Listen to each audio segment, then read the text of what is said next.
Joining us now is David Thomas Roberts. He's the author of Death of Liberty. David, great to have you with us. John, thank you so much for having me. This has been reported in the news, but the ramifications has mainly gone under the radar screen, except for liberals in Congress and the squad like Ilhan Omar blasting it. Can you explain what this ruling means? Well, sure. Well, first we probably need to back up a little bit. And for those who have not been following this closely, if you look at the crush that we've had for the asylum seekers over the last 2 to 3 years, I mean, we've always had an illegal immigration problem. But why all of a sudden, I don't hear any congressman putting this together and understanding why the asylum has grown to the extent that it's grown. So here, John, is what we found when doing the research for the book, is that the IRS, before 2017, when let's say you're a 26-year-old illegal from Guatemala, could come across the border, he could get an ITIN number and work anywhere, part-time, get $500 and claim a tax return, and then claim the child income tax credits, the earned income tax credits.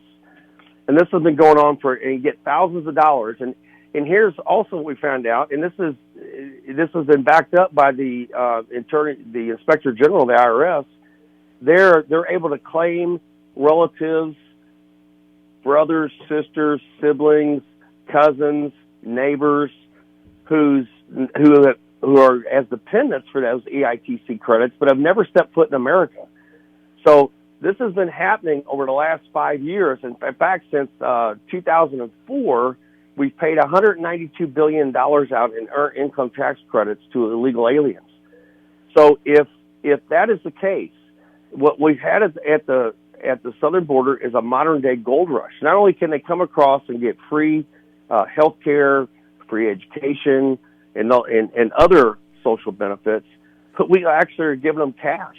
We are giving them cash and earned income tax credits. And even in the Trump 2017 Tax Act, which attempted to close this, what they did instead was open the asylum up, where if somebody applies for asylum, then they automatically can apply for a Social Security card, which means that they can file a tax return and get those same earned income tax credits. So it's been a modern-day gold rush, John. So I think that's what people need to understand first, is that they can come across illegally in what's called defensive asylum and be able to claim asylum. Oh, you caught me, sorry. I've got this and that happening to me in Guatemala, so now I'm applying for asylum. Or they come across and go to the port of entry. So all this administration has done is saying that, if you're really seeking asylum, and if you're afraid of threats against your life, if there's discrimination against you for your religious beliefs, maybe your sexual orientation, that you can go seek asylum, but you got to do it in the country that's contiguous to you. You can't skip countries and come to the United States and seek asylum that way. And that's what the ruling's about. So basically, the incentive to come to the United States, I'm so glad you brought this out. And we're with David Thomas Roberts, and he is the author of the book, Death of Liberty. So, David, what's interesting is I come to the United States illegally. I get here, and I make $500 or I make $1,000. I just have to make $1,000, right? I have to make something. Right. And because of the earned income tax credit is which you make very little money, you get money back. So you then file for an earned income tax credit, and you claim anybody you want. You claim 15 dependents, mother, sister, brother, in the country, not in the country. Claim all these dependents. It's never audited or checked out. You claim all these dependents. You've made $1,000. Now you're going to get the max earned income tax credit back. You're going to get, what is it, $5,500 back? Is that what the max is? It changes year to year. I think in some years it's been as high as $1,800. So if you claim 10, you're going to get $18,000 back. All right, so you're going to get back $18,000. So all you have to do is come to the U.S. illegally, make $500 from somebody. It doesn't matter if you're packing ice or you're digging a ditch. You make $500, you get them to pay you. Now you have an income to file. Now you got 10 dependents. Now you're going to get a check back from the U.S. taxpayer for $18,000 along with free health care. You just go to the emergency room. You drop your kids off in school. They don't speak English. No problem. Taxpayers will pay for that. You get free housing. You get food stamps. You get all this stuff if you just get in. You just have to get in. That's all you have to do. So it is. It's a gold rush. And what people don't understand, so they come here, say, oh, I want asylum, but they've skipped 5 countries to get the asylum, to get the cash. Right? That's exactly right, John. And so, this is a very recent phenomenon. This has only been over the last 4 or 5 years that you've seen this happening. But what's happened is the left, immigration attorneys, tax preparers, they're teaching these folks how to do this. And there's even ads for those caravans running in these Central American countries to bring folks up here. This is they're being coached. They know exactly what they're going to do when they get here. And for the most part, if you think about it, they're just most of these people are just they're seeking more economic opportunities, which you wouldn't blame anybody anywhere in the world for doing it. But my goodness, get in the right way. And what in the world is wrong with Congress? And the IRS knows this is a problem. In fact, the IRS has said it's not our job to check the citizenship status of the people that are filing or the dependents that they've claimed. So, in fact, in May this year, the Inspector General for the Treasury Department came out and said that up to 25% of America's earned income tax credits that are paid out are in error or fraud. In error. And we're talking hundreds of billions of dollars that is being wasted, and it's the largest tax scam in our country's history, and you have nobody talking about it. Well, nobody wants to talk about it, David. That's the problem, because it's an uncomfortable thing to talk about. Because what the Democrats want to say, and since Bill Clinton installed this, is, look, we want to be able to help America poverty. Somebody's only making $10,000, $8,000. They're getting paid minimum wage. They get an earned income tax credit based on how many kids they have. I mean, that was a concept going in. But like anything else, it's abused. And so, the earned income tax credit is you get a refund back, even though you pay no taxes. I mean, the purpose of the refund is, I've paid $15,000 in taxes. I only owe $13,000. I get $2,000 back. Well, in order to get the money back, you have to have paid it in, right? Overpaid it. Now, with the earned income tax credit is you just have to make enough money to file it, right? Because you can't file with no income, right? So you can't say you just gotta make some minimum amount to be able to file a tax return. Yeah, you make $500. You're pointing right. That's it.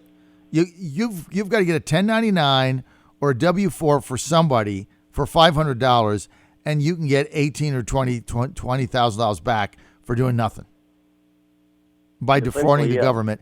And there's no consequences, and they can't find you, and they mail you a check, and it comes out of our pocket. We're busting our tail every day, and it's our money that goes to somebody that came in here illegally, scammed the system, and is getting money for nothing. It's unbelievable. Well, John, I think that people don't realize that a graduated progressive income tax, which is the second tenet of the Communist Manifesto, it's actually a Marxist ideology, but it was always put in place, and that's part of what the book goes through. It's part of put in place by the progressives in the early 1900s and passed finally in 1913, but it's always been about social justice in the tax code.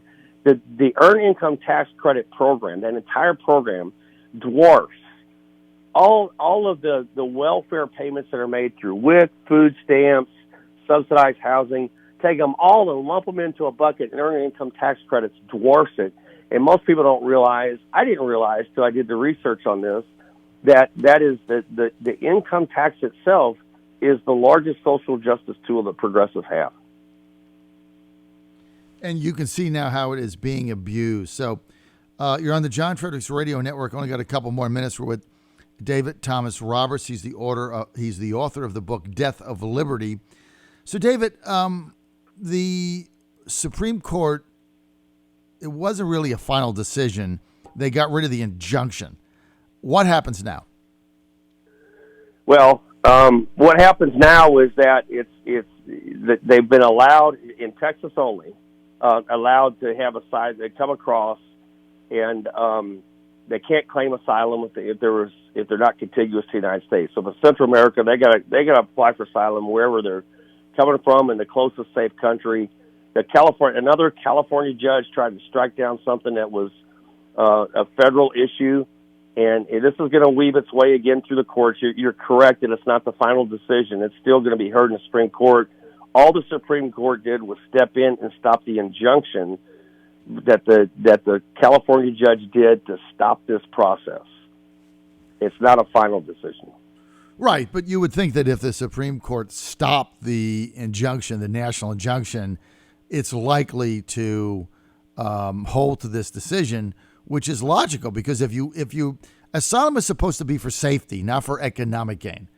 So if I'm in country Y and I'm going to try to skip over 3 countries, including Mexico, to come to the United States to claim asylum, if I'm fear of my life, I should have to claim it in the next country I step into, right?